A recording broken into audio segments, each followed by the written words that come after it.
पुण्याच्या महापौर आणि उपमहापौर पदाची आज निवडणूक। महापौरपदी मंजुषा नागपुरे आणि उपमहापौरपदी परशुराम वाडेकर यांच्या निवडीची औपचारिकता पार पडणार।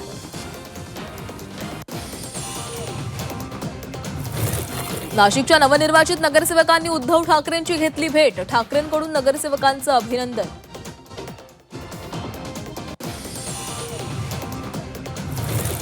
नाशिक विमानतळ विस्तारीकरण प्रकल्पाचं मुख्यमंत्री फडणवीसांच्या हस्ते भूमिपूजन।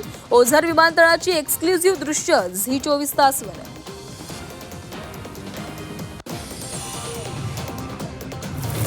12वीच्या परीक्षेला उद्यापासून सुरुवात। 18 मार्च पर्यंत परीक्षा चालणार। कॉपीमुक्त परीक्षेसाठी प्रशासन सज्ज।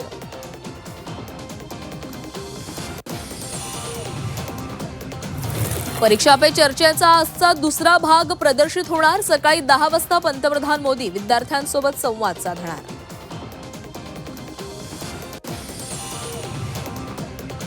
(2047) मध्ये अखंड भारताचं स्वप्न पहा। सरसंघचालक डॉक्टर मोहन भागवतांचं आवाहन। बांगलादेशातील 1.25 कोटी हिंदूंनी ठरवल्यास काहीही अशक्य नाही। सरसंघचालकांचा गर्भित इशारा।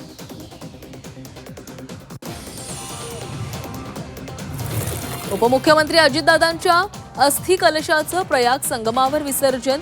जय पवारांच्या हस्ते अस्थि कलशाची पूजा। भराडी देवीच्या जत्रोत्सवाला आजपासून सुरुवात। लाखो भाविक अंगणेवाडीमध्ये दाखल। नेते मंडळीही भराडी देवीच्या चरणी लीन होणार।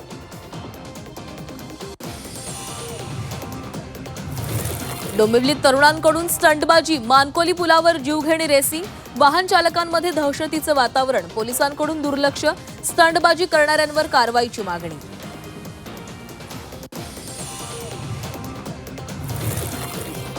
कबूतर पाळण्याच्या वादातून खून। मित्राकडूनच मित्राची हत्या। धुळ्यातील साक्री शहरातील धक्कादायक घटना।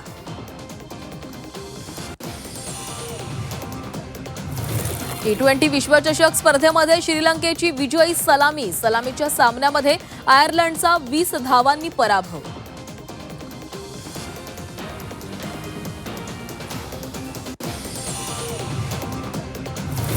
T20 विश्वचषक स्पर्धेमध्ये इंग्लंडचा नेपाळवर 4 धावांनी निसटता विजय। नेपाळला 180 धावांपर्यंत मजल मारत बलाढ्य इंग्लंडला विजयासाठी झुंजवलं।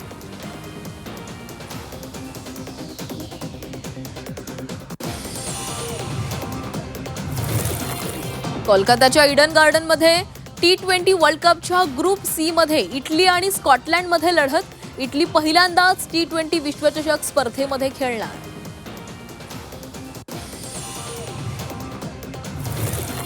ओमान आणि झिम्बाब्वे यांच्यामध्ये T20 विश्वचषक स्पर्धेमध्ये दुसरी लढत।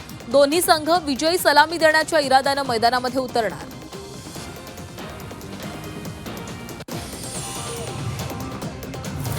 ICC T20 वर्ल्ड कप स्पर्धेमध्ये दुबळ्या कॅनडाचा बलाढ्य दक्षिण आफ्रिकेशी मुकाबला। कॅनडासमोर दक्षिण आफ्रिकेला रोखण्याचं मोठं आव्हान। आजची लढत एकतर्फी होण्याची शक्यता।